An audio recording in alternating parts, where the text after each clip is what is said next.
Welcome to Connecting the Dots, a laser-focused, quick-fire interview on food and the economy with international experts where we seek answers to questions all of us should be asking. I'm Ajay Jakhar, Chairman, Bharat Krishik Samaj, Farmers Forum India, and also the Vice Chair of Action Track 2, Shift to Sustainable Consumption Patterns at the UN Food Systems Summit. We are delighted to have with us Hanneke Faber, President, Foods and Refreshment at Unilever. Thank you, Hanneke, for taking time out from extremely busy schedule to join us today. I commend you and Unilever for acknowledging that global food systems are broken and you are committed to address it. Until those who produce our food are profitable and sustainable and are paid full value for stewarding the Earth's resources, the food systems could remain broken. You and Unilever are the first private sector guest on Connecting Dots. Thank you so much. Thank you. It's an honor to be here. You have committed to selling more plant-based products, enhancing nutrition, and reducing food waste. Can you start by telling us more about why it matters and your commitments and actions? Yeah, so why it matters, I think, is very obvious to everyone. The world has 1 billion people who don't have enough to eat. 2 billion people are hungry or overweight or obese. We waste 1/3 of all the food that's produced, and our industry is responsible for 25% of the world's greenhouse gases. So as a big foods producer, Unilever has a real responsibility to be part of the change in the food system. So that's why we've put out a number of commitments that we need to live up to. So some are very specific to food. We've committed to €1 billion in plant-based sales, to halving our food waste, to doubling the number of products we sell with positive nutrition. But we've also committed to a number of larger things in the climate and nature space, in the plastic space, and in the space of living wages. So we've made all those commitments fairly recently in the last year. But of course, this is not a new thing. As Unilever, we've been working in these areas for a long, long time. And commitments are nice, but now we need to deliver on them. So I'm most interested in actually getting to action. Great. So that's really encouraging. Critics of plant-based food state that it is just more highly processed food. As a farmer, I don't think it has to be. What are you doing to enhance sustainable consumption that includes access to fresh vegetables and fruits? Yeah, no, it's a great point. I think what's really important is that we understand that it's the nutritional quality and not the level of processing of a product that determines its health impact. So processing is actually a really old practice that helps to preserve food. So even back in ancient times, people used fermentation and drying methods to keep their food for winter or for difficult times ahead. So a dried or a frozen vegetable or a herb is as healthy and often more hygienic than the unprocessed variety. So just think about, tea, for example, milk powder, tomato paste.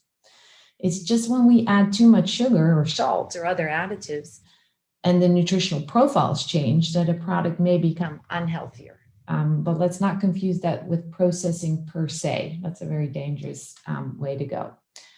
So at Unilever, we're really focused on continuously improving the nutritional quality of our food and beverage products. And we do that both by doing less, so reducing salt, reducing sugar, reducing fat, and by increasing the good, so adding proteins, fibers, vitamins, and minerals. And as you say, Ajay, increasing or motivating consumers to eat more fresh fruits and vegetables. So one nice example of that is Knorr with its Eat for Good campaign, which is really about helping consumers change what's on their plate and adding more vegetables, especially because there's almost no one in the world these days who eats enough vegetables. That's true in developed and developing markets. So through their campaign, Knorr is trying to help consumers to eat more variety, to eat more vegetables and less meat, and to eat more sustainably grown foods. And they've called that out in their Future 50 report, which they developed with WWF and some other experts. And it really pushes 50 foods that are simple, but that we don't eat enough of. Things like spinach, like kale, like orange, like beans, tomatoes, walnuts. And with Knorr's spices and seasonings, you can actually easily make those tasty and fun to eat. So that's what Knorr is all about. And indeed, as you said, eating more vegetables and fruits is really important for all of us. That's encouraging. I'm a citrus farmer myself, and really encouraged by your answers. I also hear you say that businesses don't waste food. That fact may be true in when food is produced is processed in the factory, or when it doesn't sell in retail. But isn't it true that the food has become commoditized? The food in the center aisles is cheap and highly processed, so that it's wasted. It costs the planet a lot. But many big companies seem satisfied with the status quo, unlike your company, which is doing good. What do you think about the food industry's position, and what is Unilever doing? Yeah, no, I think food waste really is a crime. And I don't use those words lightly. By 2050, we have to feed 10 billion people on this planet. We actually could do it today with what we produce today if we weren't wasting a third of everything that's produced. So we have to reduce food waste. Now, it's important to understand, where does food waste happen? A lot of it happens downstream. So between the farm, the factory, and the store. So that's really where we have a joint responsibility, and where we've made a commitment to half what we waste in our part of that operation. But about 40% happens with the consumer. And I think that's what you're referring to. Companies are satisfied with the status quo because, we don't care, we've sold it, and whatever the consumer does with it. That is absolutely the wrong attitude. So we are leveraging our brands to also hopefully change consumer behavior. And one great example, I think, is the Hellmann's brand. It's the biggest mayonnaise brand in the world.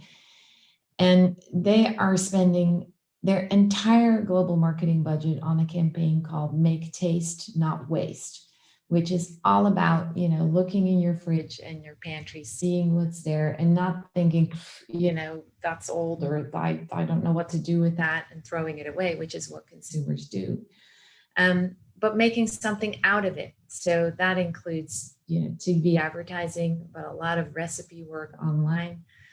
We were on the Super Bowl in the US this year with the campaign, and I'm happy to also say that this Monday we kick off a program on the UK's Channel 4 with Ruby and Prue, which are two famous UK celebrities from the Great British Bake Off, which is all about clever use of food and not wasting it. So really, really important to also focus on the consumer. No one really wants to waste food, honestly. I have yet to meet a person who says, oh, I love wasting food. But people just often don't know what to do with those leftovers. So Hellmann's, the brand, will play a big role there, and already is.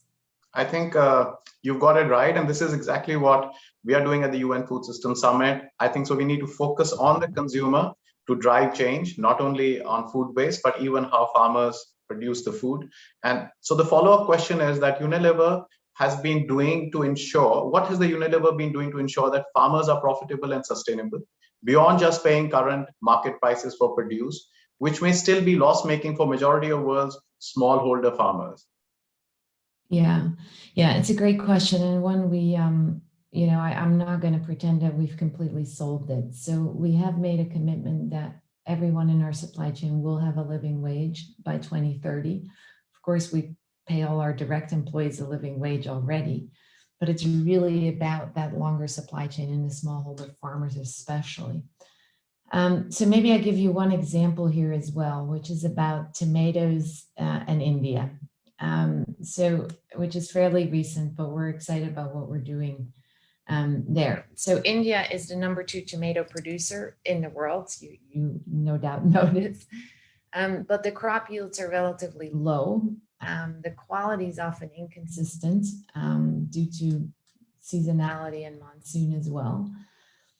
Only 2% of the tomatoes in India are processed. Worldwide, that's 21%, which obviously, has an impact on waste.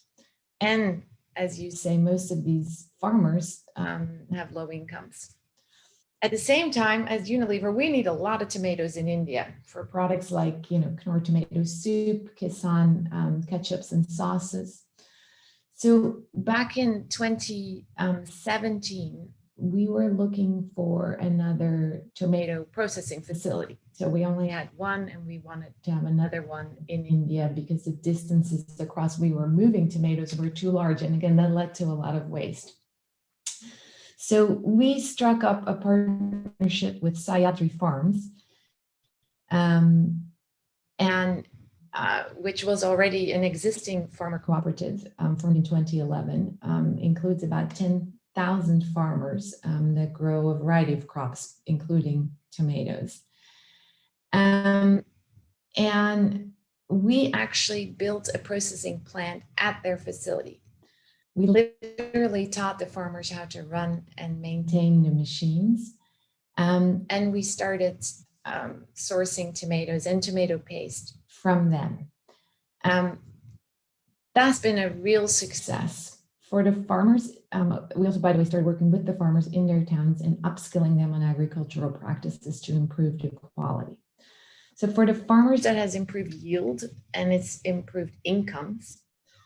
For Sayadri, the company, it has assured demand because, again, we need lots of tomatoes, and we were able through this partnership to guarantee demand.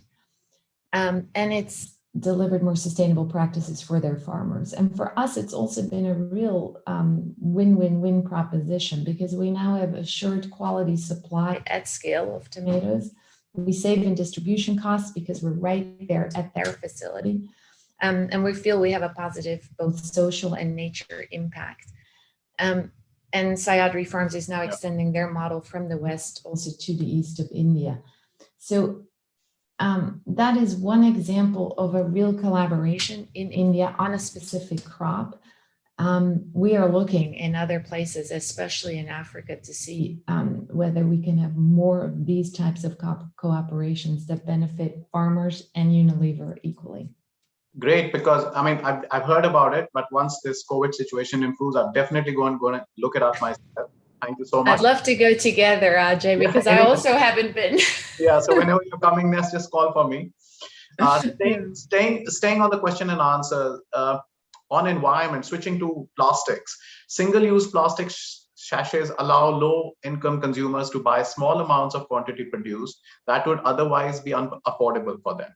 These products tend to provide hygiene or nutrition benefits, but the environmental impact hurts the poor the most. How does Unilever intend to solve this problem? And how do you even look at the life cycle impact assessment when you launch new products and packaging?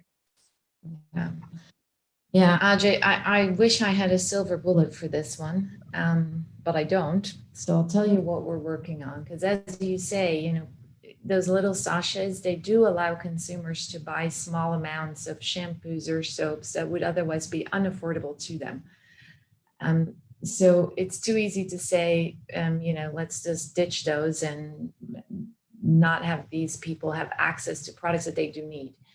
But we're working on a number of solutions to create a broader systems approach to reduce our dependence on these sachets. So first of all, there's business model innovation. So can we get away from the sachets altogether through things like refills and reuse? So we're running refill pilots where people actually come to, you know, a central location or a store to refill a bottle. That's one. Unfortunately, I have to say it's just more work for people, and we've struggled to get consumers to really buy into that. Second, the sachets themselves.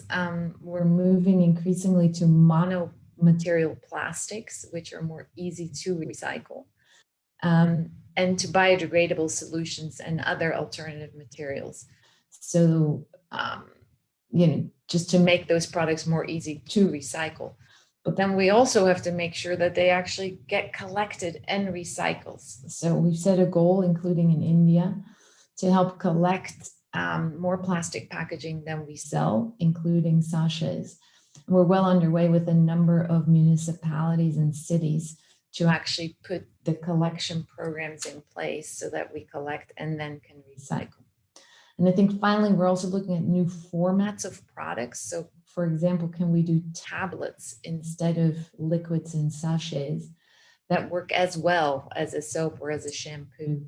to wash your hair or wash your body. So a lot of things in progress. We're very well aware that sachets, the way they're being used and thrown away today, are not a good thing, and it has to be solved. And that's why it's very important that the first interview was with Unilever, because you are at the forefront of trying to make this change happen. It's difficult, but you are making an effort, and I think so the industry will follow. Coming, just last two quick questions. One is on regenerative agriculture principles program that you have. Can you tell us something about it? Because farmers would want to know, and your commitment to paying farmers full value of their produce, so it gets them out of poverty. Yeah, absolutely. So we've only just recently launched our new regenerative agriculture. And one of the 5 principles there is focused on farmers' livelihoods, because the world's, there's about 500 million smallholder farmers. They really face many challenges: limited training, lack of access to capital, low wages. So they're just very vulnerable. So we want to, and as part of these principles, help them improve their livelihoods through providing access to skills training, finance, and markets, as well as supporting income diversification and women's economic empowerment, because when you empower women, things tend to go better. And again, the Sahyadri farmers tomato case I just mentioned is a good example of that, and we really try and do more of that, both in India, but very much also in Africa and around Asia. How does Unilever partner with big tech, big retail, and big ag companies to do more good than harm? Size matters, but size and scale is also scary. How do smallholder farmers and individual consumers trust that Unilever and big companies will do more good than harm? Yeah, it's a great question, Ajay. And, we cannot do this alone. So we're very well aware that we have to collaborate and partner with both the big and the small. So the big would be, big organizations like the World Economic Forum, the World Business Council for Sustainable Development, the UN, and I'm delighted that you're leading one of the action tracks towards the UN, a food summit, and the EU, which honestly is making great progress with its Green Deal, and it's being quite bold in what it wants to do to change the European food system. So working together with these government and semi-government collectives is really important. Fortunately, a lot of our competitors do the same thing, so I'm very encouraged by that. We, of course, have to always be careful that we don't act anti-competitively, but it's great to see Nestle and PepsiCo and Coke, and others also be part of these communities.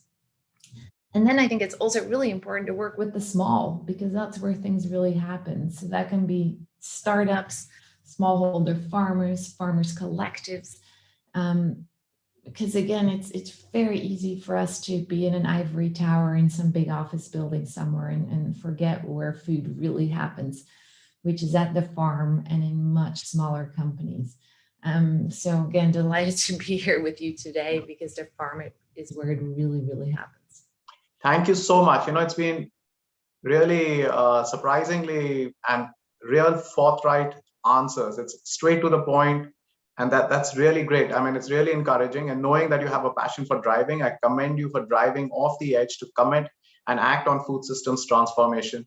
Hope each of your brands acts and helps enhance farmer livelihoods. Thank you for connecting the dots, and I look forward to collaborating with shaping a healthier, more sustainable, and an equitable food systems for all. Thank you once again. Thank you so much for this interview. Thank you, Ajay. Thank you.